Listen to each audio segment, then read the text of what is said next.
사사시대에 이스라엘의 왕이 없었다는 거지요. 그래서 사람마다 자기 소견에 옳은 대로 살았다는 건데, 결국 사사시대를 살펴보면 어떻습니까? 혼돈의 시대입니다. 죄악으로 너무 어두워진 깜깜한 시대였습니다. 사람마다 다 자기가 판단하고 그래서 이게 옳다 하면서 행했는데 결론적으로 보면 그게 옳은 게 아니었습니다. 왜 이렇게 된 겁니까? 왕이 없었기 때문이라는 거지요. 사사시대는 하나님의 진노가 많이 임했던 시대입니다. 주변 나라를 통해서 이스라엘을 침략하게 하시고 많은 고통을 받으며 약탈과 학대를 당하게 하셨습니다. 고통을 통해서라도 하나님께서 그 백성들의 죄를 스스로 깨닫고 하나님께 돌아오기를 원하셨기 때문입니다.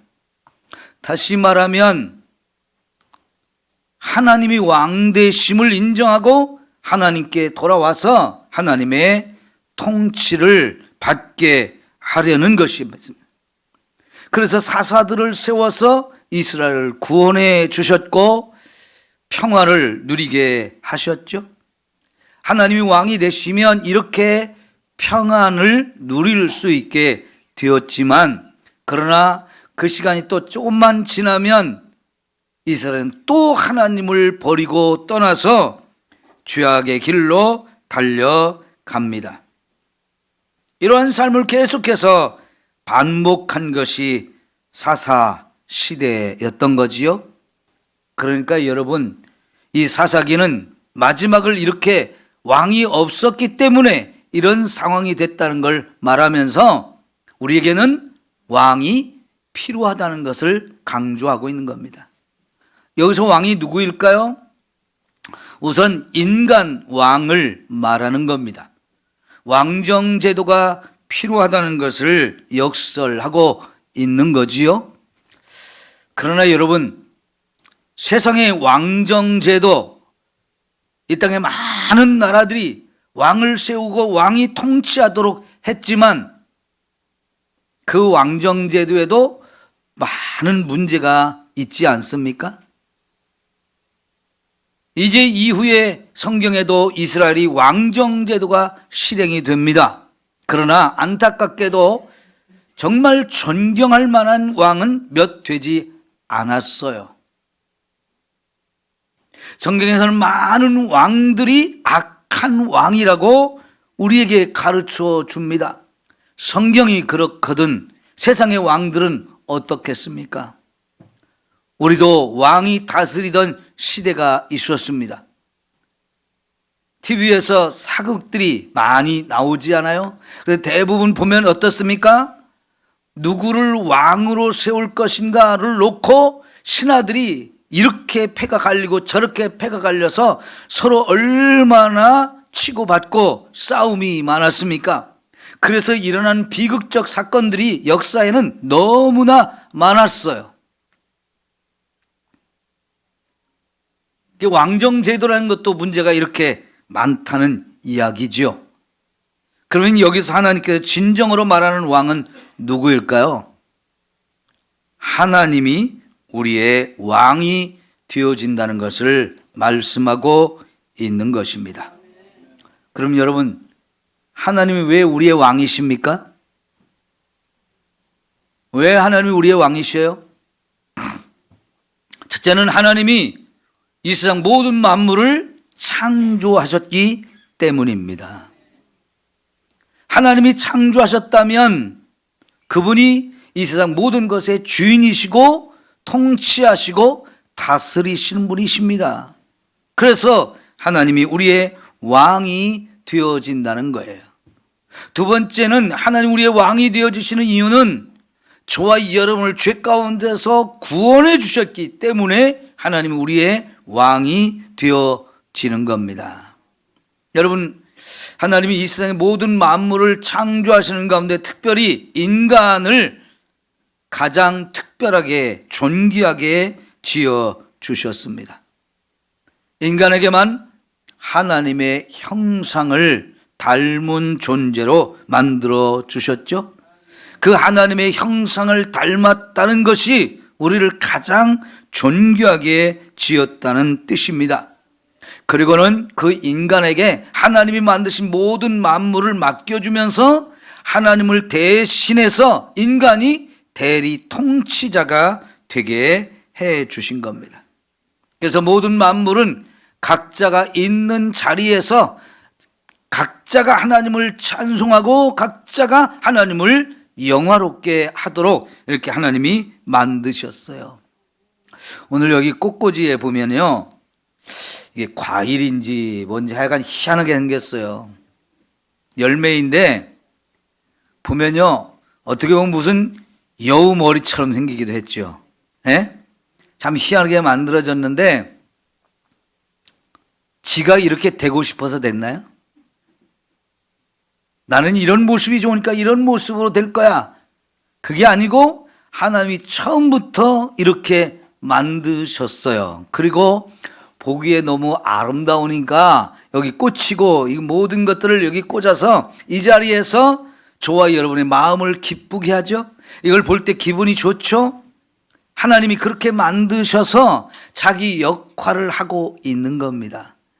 이 모습이 바로 하나님을 찬송하고 하나님을 영화롭게 하고 있는 모습이에요.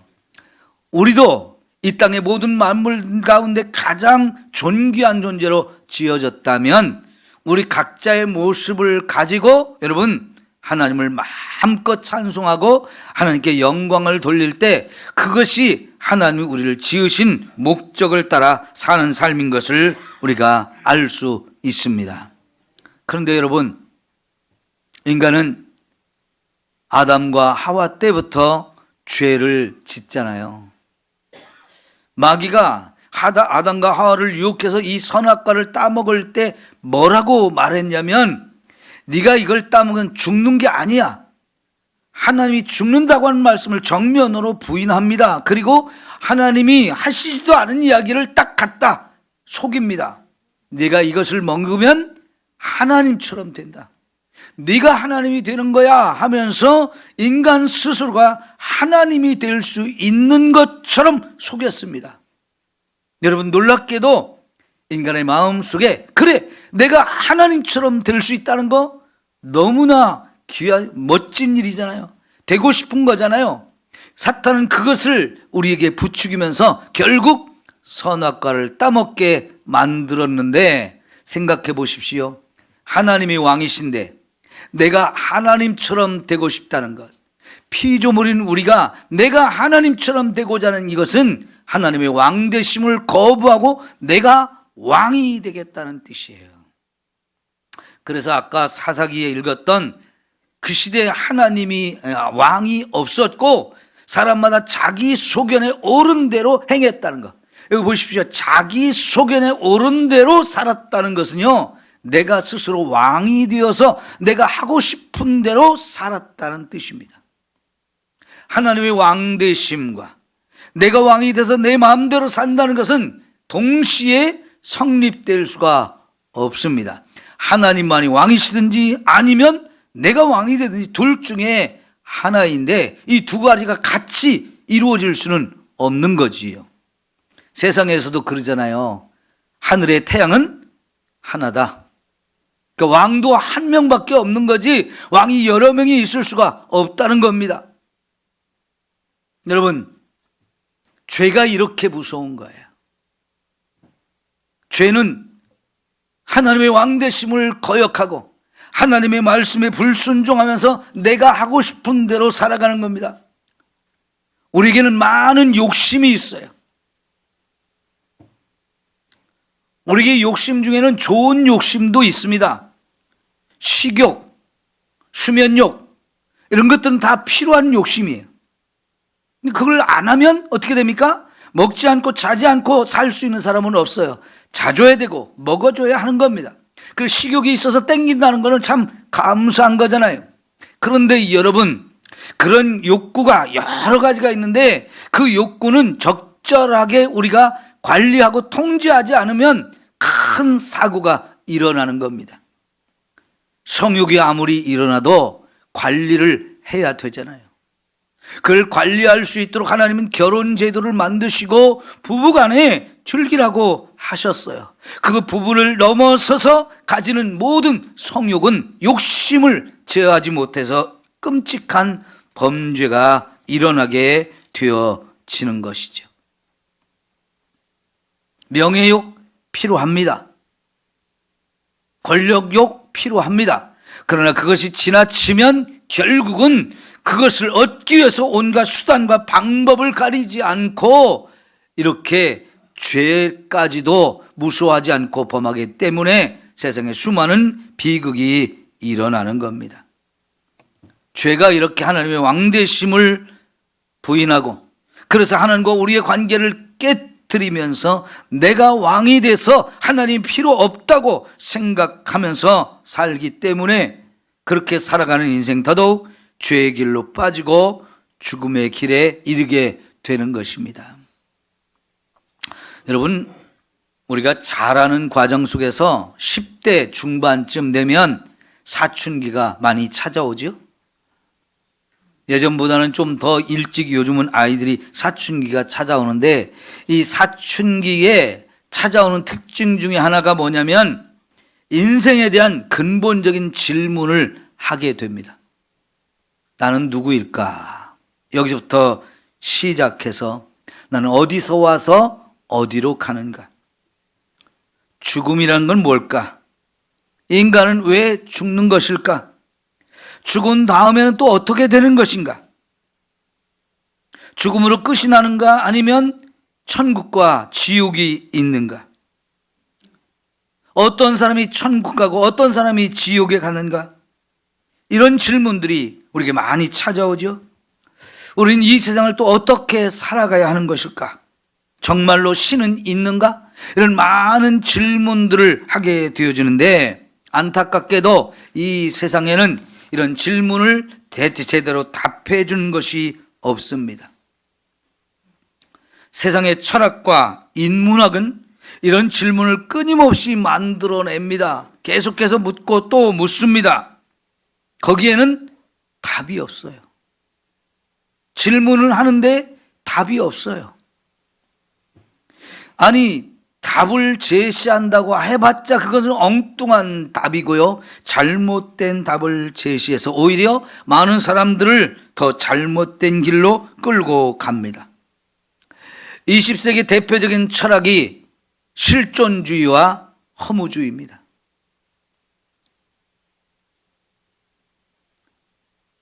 이 허무주의, 염세주의 이런 철학이 많은 젊은이들을 미혹해가지고 죽음에 이르게 만들었어요. 20세기 많은 철학자들이 세계적으로 유명해진 사람들이 많거든요. 근데 그런 사람들 한결같이 비참하게 죽었습니다. 그런데 그런 사람들이 쓴 책을 사람들이 막 읽으면서 그들을 존경하고 그들을 따라가다가 결국 그들처럼 또 죽음의 길로 많이 갔어요. 그래서 20세기에 엄청난 자살률이 높아진 건데요. 특별히 우리나라는 지금 10년이 넘도록 전 세계에서 자살률이 제일 높은 나라가 되고 있습니다. 너무나 안타까운 일이죠. 왜 이런 일들이 벌어지는 걸까요? 왕이신 하나님을 떠났기 때문입니다. 자기 소견에 옳은 대로 살고 있는데 그렇게 자기 생각한 대로 하는 그 자기가 판단하는 그 소견, 그것이 옳지 않기 때문에, 옳지 않은 것을 옳다고 생각하기 때문에 그렇게 되는 것입니다. 여러분, 하나님에 의해서 창조된 인간은 하나님을 떠나서는 결코 살 수가 없습니다. 영원한 생명의 길도 알지 못합니다. 그래서 모든 사람은 창조주 하나님께 우리의 왕 되신 하나님께 돌아와서 그 하나님을 만나야 되고 그 하나님을 믿어야 합니다. 왜 그런가요? 우리의 생명을 하나님이 창조하셨기 때문에 그렇습니다. 우리는 하나님으로부터 보내심을 받은 사람들이에요. 그리고 이 땅에서 삶이 끝나면 다시 하나님께로 돌아가야 하는 사람들인 거지요. 하나님께 돌아가는 순간이 어떤 순간입니까? 죽음의 순간이에요. 그러니까요, 주 안에서 자는 자들은 복이 있다라고 말씀하신 거예요. 왜요? 예수님을 믿으면서 살다가 죽으면 그거는 천국으로 가서 영원히 사는 길이 열려지는 것이란 말이죠. 그러나 그 하나님께로 돌아가지 못하게 되면 천국이 아니라 지옥에서 영원히 고통받는 것입니다. 그래서 우리는 반드시 하나님께로 돌아가야 하고, 그러면 하나님 나라에서 하나님과 영원히 영생복락을 누리는 삶이 우리에게 주어지는 것입니다. 여러분, 아까 하나님이 우리를 지을 때 어떤 존재로 지으셨냐고 했냐면 세상에서 가장 존귀하게 지으셨다라고 말씀을 하셨어요. 근데 이것을 하나님께 돌아와야만 압니다. 내가 얼마나 존귀한 존재인지, 그리고 하나님께서 우리 한 사람 한 사람을 얼마나 사랑하는지도 하나님께 돌아와 봐야만 알게 되어 있는 거예요. 여러분, 사탄은 끊임없이 속입니다. 너 잘못 태어났어. 너 별거 아니잖아. 넌 못나이잖아. 넌 태어나지 말아야 됐는데 잘못 태어난 거야. 부모님이 실수로 너를 만들었어. 너는 재수 없어. 아무도 너를 사랑하지 않아. 이런 거짓말로 끊임없이 많은 사람들을 속이면서 내가 정말 별거 아닌 것처럼, 나는 이렇게 인생에 고생을 해도 당연한 것처럼 우리를 이렇게 거짓말로 속여서 사람들이 그 거짓말에 속아서 결국은 불행하게 사는 사람들이 얼마나 많습니까? 그러나 우리가 하나님께 돌아오면 하나님이 우리를 존귀하게 지었다고 말씀해 주십니다. 사랑받을 만한 존재로 우리를 지으셨고, 하나님도 정말 자신의 모든 것을 다 바쳐서 우리를 사랑했다라고 말씀을 하시잖아요. 그렇게 할 때 세상에서 들었던 이 거짓된 것들을 우리가 벗어나서 드디어 새로운 인생을 살고 진짜 걸작품의 인생을 살 수 있게 되어지는 거지요. 나도 나를 사랑하고 남들도 나를 사랑하는 것을 알게 되면 나도 남을 사랑할 수 있는 사람으로 살게 되어지는 거잖아요. 그래서 나도 하나님을 사랑한다고 고백하면서 살게 되어지는 거지요. 이게 진짜 삶이고요, 이게 행복한 삶인 것입니다. 여러분, 하나님이 나를 얼마나 많이 사랑하시는지를 보여주고 가르쳐 주시는 분이 바로 예수님입니다. 왜냐하면 예수님은 하나님에 의해서 이 세상에 보냄받으신 분이에요. 죄 가운데서 죽음의 길로 가고 있는 우리를 구원하라고 예수님을 보내셨는데, 예수님이 그런 하나님의 말씀을 듣고 이 땅에 오셨어요. 그리고 그 하나님이, 그 예수님이 우리를 얼마나 사랑하는지를 구체적으로 보여준 사건이 바로 십자가 사건입니다. 여러분, 이 성찬식에 우리가 떡과 포도주를 먹고 마셨잖아요. 이 떡을 무엇을 기억하게 하는 겁니까? 예수님의 십자가에서 죽으시면서 찢겨진 그 살을 의미합니다. 이 살을 예수님께서 우리에게 주시면서 이것이 너희를 위한 내 살이고 영원한 생명의 양식이 된다 하면서 주셨어요. 이 포도주는 예수님의 십자가를 흘리신 피를 상징합니다. 그 피를 마실 때 이것이 우리의 죄를 다 용서하고 우리에게 영원한 생명을 주는 생명의 음료가 되어진다고 말씀하셨어요. 누가 이렇게 자신의 살을 찢고 자기의 피를 흘려 우리에게 주시며 우리를 죽음과 죄악과 저 지옥의 멸망길에서 구원해 주실 수 있을까요? 예수님 외에는 이런 일을 할 수 있는 사람이 없어요.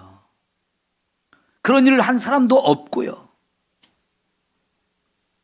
바로 이 십자가 사건이 하나님께서 나를 얼마나 사랑하는지를 보여주는 결정적 증거인 것입니다.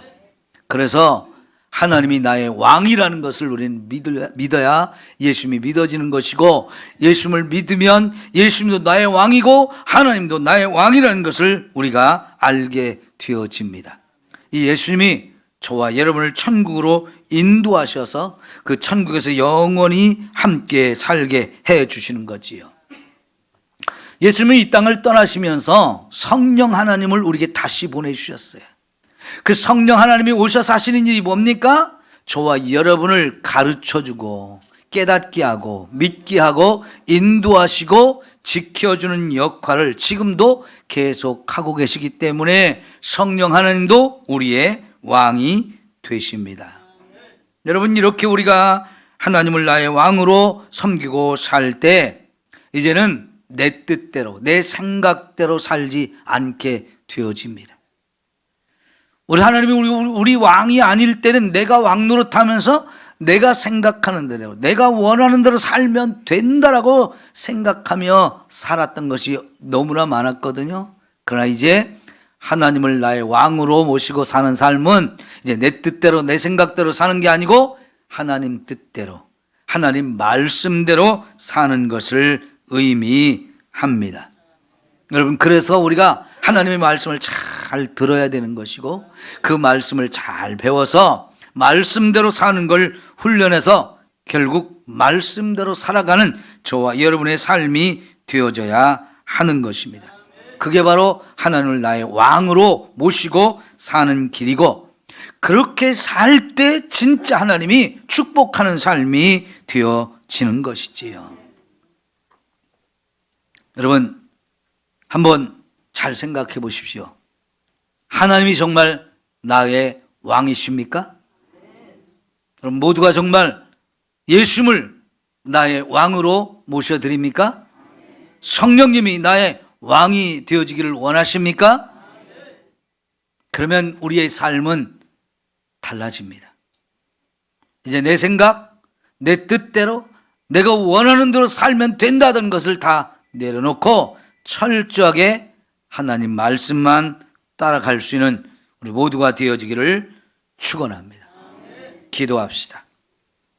하나님 아버지, 감사합니다. 하나님을 왕으로 섬기지 않던 시대, 이스라엘의 사사시대를 통해서 그것이 어둠의 시대요, 혼돈의 시대요, 하나님의 진노를 받는 시대인 것을 우리가 똑똑히 보았을진데, 이제 하나님을 나의 왕으로 모시게 하옵소서. 우리 삼성교회가 하나님의 왕대심을 인정하고 하나님의 다스림을 받는 교회가 되게 하옵소서. 이 나라에도 하나님을 왕으로 섬기는 사람들이 많아지게 하시고 이 나라에 하나님의 나라가 더 확장되어지는 일에 우리가 힘쓰게 하옵소서. 예수님의 이름으로 기도하옵나이다. 아멘.